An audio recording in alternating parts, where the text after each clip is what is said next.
I think some people believe that cuts are still to occur, but the cuts have happened in recent months, and we've seen the effect not just in job losses, but also the services that my members provide to the public. So that might be, people who need their passport from Newport, less staff now working there, although we were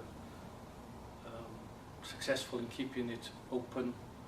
But people in perhaps remote communities who can no longer go to their local tax office, can no longer perhaps go to their job centre because they've been closed.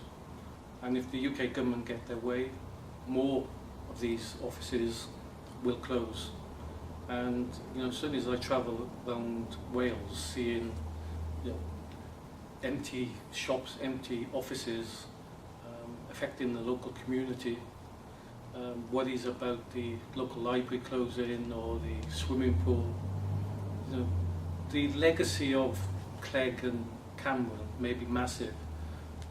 Draw parallels with the miners' strike, if you like, in the 1980s, the effect of what they're doing on the communities in Wales. Our members are getting increasingly angry. They've had hardly any pay increases for 2 or 3 years. They've seen inflation rising at 4, 5, 6%. And now we've got the government saying they've got to pay more for their pensions. And it's a really simple message, really. What the government is saying to people in the public sector is, you've got to pay more for your pension, you've got to work longer, and you're going to get less at the end, which is scandalous. In health and local government, the schemes are viable, they're funded. There is no need to make these increases in pension contributions. We did a deal with the government 3 years ago which has made these pension funds perfectly feasible and completely safe. What the government's trying to do is trying to pay off some of the deficit by tapping into people's pension contributions.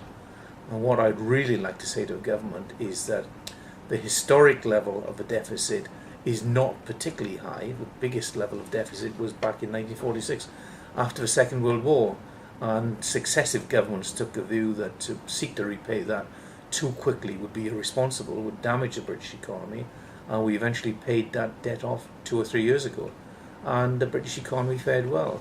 Trying to pay it off too quickly now will have disastrous consequences for the economy and for hard-working people working in the public sector in Wales. I believe we've actually won the argument for the alternative to the cuts.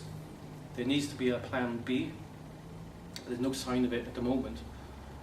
And therefore, we have to stand up for our members, protect their pensions, try and get them the cost of living increase because people are suffering because of the pay freeze. We've got to resist more job losses. And actually it's bigger than that. We have to fight for our communities and the people who work in the communities. Wales employs a lot of public sector workers. Up to 40,000 public sector jobs could go if we're not successful in resisting the UK government, and that will have a real devastating effect on our communities. David Cameron, Nick Clegg, condemned government in Westminster. You need to be realistic about how we pay back this deficit. We need to get the British economy working again.